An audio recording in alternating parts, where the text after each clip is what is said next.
अस्सलाम वालेकुम नाज़रीन, मैं हूं साबिर साग सुमर और आप देख रहे हैं मेरा यूट्यूब चैनल। मतलब नाज़रीन, लाड़काना बोर्ड ने एक OMR आंसर शीट मुतारिफ़ कराई जो इस वक्त मेरे हाथ में मौजूद है। OMR optical mark recognition. इसका मतलब ये है कि इस आंसर शीट को कोई इंसान चेक नहीं करेगा, ये एक कंप्यूटर इस आंसर शीट को आप स्टूडेंट जब इसमें सारे अपना पेपर पूरा करेंगे तो इस शीट को आंसर शीट को वो कंप्यूटर चेक करेगा। तो इस हवाले से इनमें सारे एक मखसूस जो आपके सी नंबर के हवाले से भी खाने हैं और आपके जो भी इसमें चीज़ें आप इसमें जो लिखेंगी उसको सबको एक कंप्यूटर स्कैन करेगा और आपका स्कोर बनाएगा। तो इसलिए इस शीट को हमें समझना ज़रूरी है कि हमें इसको कैसे फिल करना है और इसमें सवालात जो है वो लिखे हुए हैं और उसकी जो सारी क्रेट एरिया इसमें लिखी हुई है उस हिसाब से, इस शीट के हिसाब से, इस मुताबिक हमें इस आंसर शीट को उस एग्ज़ाम सेंटर में जब हमारा पेपर होगा तो उसमें हमें इसमें इसको फिल करना होगा।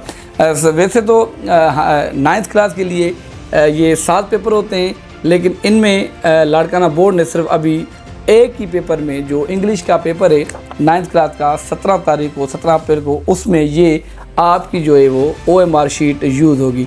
तो इसलिए इस वीडियो में हम आपको आज इस शीट को फिल करने का तरीका बताएंगे। जी तो नाज़रीन, आप इस वक्त स्क्रीन पे ये शीट देख रहे हैं जो OMR आंसर शीट है वो इस वक्त सामने आपके पड़ी हुई है। आप इसको फिल करने का जो अभी तरीक़ेकार है वो हम आपको बताएंगे। सबसे पहले ये बोर्ड वालों का अपना जो है वो नाम लिखा हुआ है सबसे पहले, और उसके बाद ये डिजिटल आंसर स्क्रिप्ट यहाँ पे लिखा हुआ है। सबसे पहले ये देखिए आप आंसर स्क्रिप्ट सीरियल नंबर, ये जो कापी पे आप देखते हैं जो आंसर शीट पे सीरियल नंबर लिखा होता है बोर्ड की तरफ से, तो वो ऑलरेडी यहाँ पर ये इसका लिखा हुआ है जो आप हम सिग्नेचर शीट पर लिखकर फिर अपना सीट नंबर लगाकर सामने वो लिखते हैं, वो ये यहाँ पर आपको सिग्नेचर शीट पे ये लगाना होगा। यहाँ पर जो सील लगाते हैं एग्जामिनेशन सेंटर में आपको पता होगा, पहले आप जो कापी यूज़ करते थे उसमें यहाँ पर वो एग्जामिनेशन सेंटर स्टैम्प होता है वो यहाँ पर लगेगा। फिर आते हैं हम यहाँ पर ये जो लिखा हुआ है एनुअल या सेकंड एनुअल, आप इसको यहाँ पर सिर्फ एनुअल को जो है वो टिक करेंगे और सेकंड एनुअल को आप छोड़ देंगे।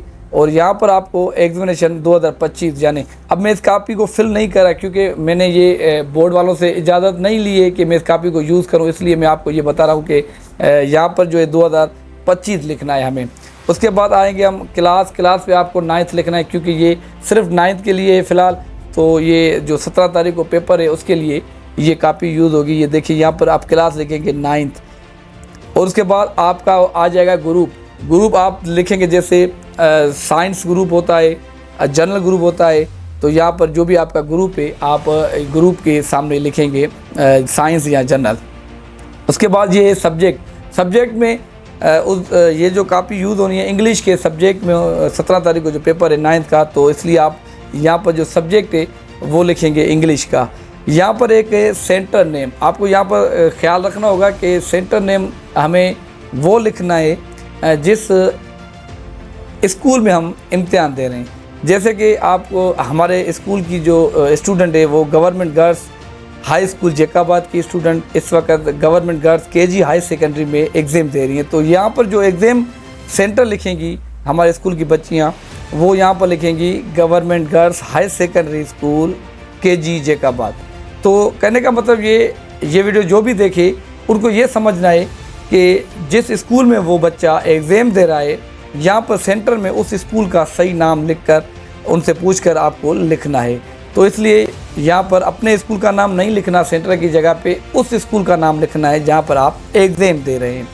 उसके बाद ये आ रहा है रोल नंबर। तो ये जो चीज़ें आपने पहले भी समझ ली होंगी क्योंकि आप जो अभी MCQs कर रही हैं वो भी उसमें आपको यही शीट मिल रही है। तो इसलिए मैं इस पर इतना ज़्यादा आपका टाइम नहीं लूँगा कि ये सी नंबर का तरीक़ेकार आपको ऑलरेडी मालूम है। उसमें OMR में पहले ही आपको बताया गया है कि आपका जो सी नंबर होगा तो उस हिसाब से आप यहाँ पे लिख के उसी नंबरिंग को आप जो है ना वो इसमें फिल करेंगी जिस तरह इसमें तरीक़ेकार दिखाया गया है। तो इसलिए मैं आपका ज़्यादा टाइम नहीं लूँगा, आगे मैं चलता हूँ और आपको काफ़ी आगे बताता हूँ किस तरह से आपको यूज़ करनी है। ये कैंडिडेट की सिग्नेचर उसमें भी आप करती हैं जो आपको मिलती है अपना MCQs में। और यहाँ पर जो इन्विटेशन जो वहाँ पर इन्विजिटर आपके ब्लॉग में होगा वहाँ पर ये यहाँ पर ये वो साइन करेगा अब आते हैं हम अंदर की तरफ। जी तो गाइस इस वक्त हम अंदर की तरफ आपको दिखा रहे हैं। ये देखें, ये लिखा हुआ है सवाल नंबर 1 और यहाँ पे लिखा हुआ है सवाल नंबर 2। यानी इसका मतलब ये है कि अगर आपको जैसे कुछ पेपर मिल गया और आप सवाल आपको पहला आ रहा है या दूसरा आ रहा है या आपको तीसरा आ रहा है, सबसे पहले अगर आप कोई करना चाहे तो आपको ये ख्याल रखना है कि आप वैसे तो आप पहली पेज से शुरू करते हैं, लेकिन इसमें आपको ये नहीं करना होगा। अगर आपको सवाल नंबर 3 आ रहा है, अगर आपको सवाल नंबर 3 आ रहा है तो आपको करना ये कि आप जहाँ पे सवाल नंबर 3 लिखा है कॉपी में, तो आप वहाँ उस पर लिखना शुरू करेंगे। और उसको आपको ये ख्याल रखना है कि उसकी एक मखसूस हद दी गई हुई है, यहाँ से लेकर और ये देखिए यहाँ तक। तो आप कोशिश करें जो आपको सवाल आएगा तो उसमें आप इस जो हद में इसकी जो मखसूस हद दी गई हुई है यहाँ पर ही उसको पूरा करना है। अब यहाँ पर अगर आपको सवाल नंबर आगे कोई 8 या 7 मिल रहा है तो यहाँ पे देखेंगे जहाँ पे सवाल नंबर 8 लिखा हुआ है तो आप वहाँ पर आकर उसको लिखना शुरू कर देंगे। भले आप 7 को भी छोड़ देंगे, 6 को भी छोड़ देंगे, 5 को भी छोड़ देंगे, लेकिन इसमें कोई इशू नहीं होगा। जैसे आपको जो सवाल आ रहा है आप उस मुताबिक लिखेंगे जो यहाँ पर लिखा हुआ है। अगर आपकी क्योंकि उनके सवाल जो आंसर उनके होंगे, जो उस क्वेश्चन होंगे क्वेश्चन पेपर में, उन्होंने इस हिसाब से ही दिए होंगे जो आपको इस जगह में वो पूरे हो जाएंगे।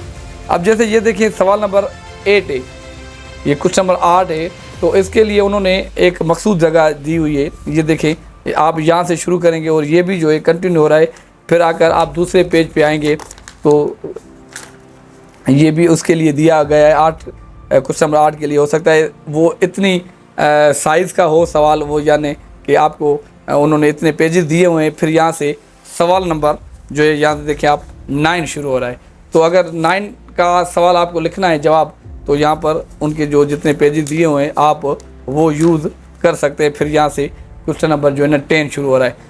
अब इस बात का आपको ये ख्याल रखना है कि जैसे आपको क्वेश्चन पेपर मिल रहा है कि सवाल आपको पहला आ रहा है या दूसरा आ रहा है या तीसरा, जो भी आपको सवाल आ रहा है सबसे पहले आपको जो लिखना है तो वहाँ पर जो सवाल लिखे हुए हैं तो उस हिस्से में आपको लिखना है। अदरवाइज़ आपका वो जो सवाल होगा वो कंप्यूटर उसको गलत तस्लीम करेगा और वो आपका सवाल गलत हो जाएगा, उसके मार्क्स जो है वो आपको नहीं मिलेंगे। जी तो मतलब नाज़रीन, हम उम्मीद करते हैं जो आज हमने आपको इस शीट को पूरा पुर करने का तरीक़ेकार, फिल करने का तरीक़ेकार बताया आपको, हम उस दिन आप एग्ज़ाम के दौरान इसको इस तरह से ही फिल करके अपने इस शीट के मुताबिक इसको सही से यूज़ करेंगे।